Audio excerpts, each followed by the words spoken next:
All right, we have done confidence intervals and hypothesis testing for one sample proportion and two sample proportions. I think I told you earlier in the semester that the last part of the semester we'd be doing the same thing over and over. Well, all the things we did for proportions we're going to do for means now, which means we're going to actually do confidence interval and hypothesis testing for one and two sample means. So first off, confidence interval for means. Well, the central limit theorem tells us that we can guarantee a normal distribution if we get certain conditions met.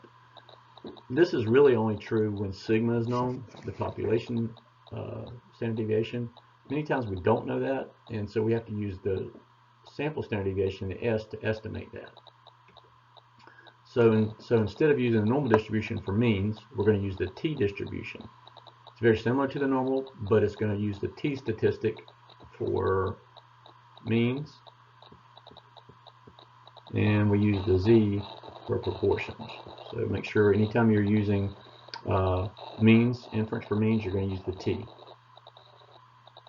So this allows us to do things that we couldn't do with an unknown standard deviation or small sample sizes.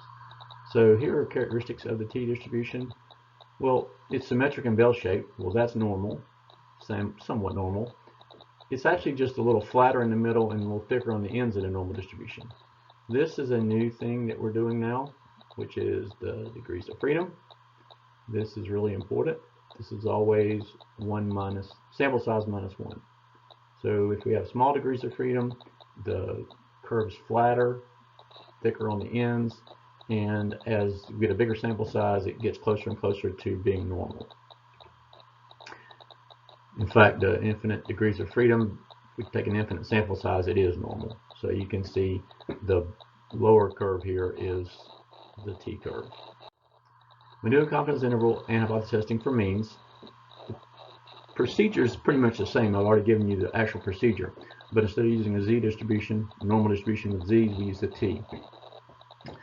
But because of the variability, there's a different t distribution for every different sample size. We get a point estimate. Now it's going to be the sample mean, x bar. We find the multiplier and standard error. We'll talk about how to find the multiplier in a minute. And then our confidence interval is just the point estimate plus or minus our margin of error.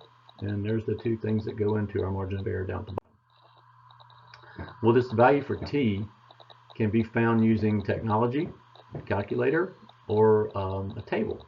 It depends on two things. It depends on the confidence level, and for z, that's all it depends on. And for t, it depends on the degrees of freedom. Again, one less than the sample size. If it's not on our table, we'll round down to get a more conservative estimate. We'll talk about that in a few minutes as well. When using TI-84, you go into distributions. It's just below the inverse normal. It's inverse t. And again, we're talking about for a 95% confidence interval, we want 95% to come in the middle here. So that leaves us 2.5% on each end. So I want to find the z-score, or the t, that goes here. We add these two together, that gives us 0.975. Or we can subtract the one on the end here from 1 to get 0.975. If you try to do this in your calculator and you do not put a df in, you will get an error message. So that's new as well. You have to put two pieces of information in to find that. Well, how do we find the critical t value? Well, the multiplier for a 99% confidence interval, which would be our t star, if we have 99% that we want to find, that means we have 1% left over, so there's a 0.5% on each end. So that means we're going to use 0.995 for our number, and our sample size is one less than, our degrees of freedom one less than sample size, which is 22 in this case, and that gives us a multiplier of 2.82. The chart here is going to show you in red the portions that would be outside of our confidence interval for 99%. All right, T star, sample size 43, 95% confidence interval. We're going to use 0.975, DF 43, and that comes out to 2.02. Again, you can see in red the portions of the distribution will be outside of our 95% confidence interval. For T star, for sample size 18 and a 90% confidence interval, well, this, because of the T distribution, we can do this one. That would not be a big enough sample size if we didn't know a normal distribution to begin with, but the T distribution accounts for that. So we can do this. For a 90% confidence interval, we're going to use 0.95, and our DF is going to be 17. So we get 1.74. Again, you can see outside that what's going on with the confidence interval. All right, different look at this. 95% confidence interval for means. These are three different multipliers that we would have based on sample size.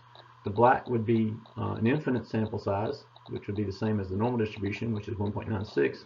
The blue one, DF6 sample size 7, would be 2.45, and DF3, which would be a sample size of 4, would be 3.18. So as you see, the sample size gets smaller, it flattens the curve out more and more. Here's an example that's worked out for you in your notes.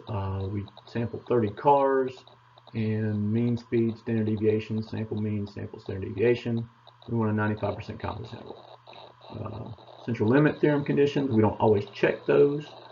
In fact, it's not even as necessary now with the means because we have the T distribution. But just as a reminder, central limit theorem allows us to do a lot of things that we couldn't do before. We found that our T star is 2.0423, standard error. Multiply those two together to get our margin of error. Our confidence interval becomes 61.3498 and 65.2502, which means we're 95% confident that the mean speed of cars on the highway is between 61.35 and 65.25 miles per hour. The question was, is it plausible that the mean is 67? I'm going to say no, because 67 is not in the interval that we created. So you will be asked questions like that coming up, and the answer is always going to be based on whatever you came up with on the interval. Okay, we did another example here. 45 students were asked how many hours of homework they work per week. 9 was the average, standard deviation was 2. I want to find and interpret a 90% confidence interval for the population mean. So we're doing a T distribution. First thing we need to do is find the multiplier, and for 90% it's 0.95. 44, one less than the sample size, and that gave us the multiplier there. Standard error is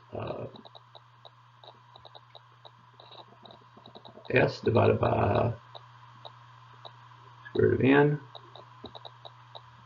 So that's S.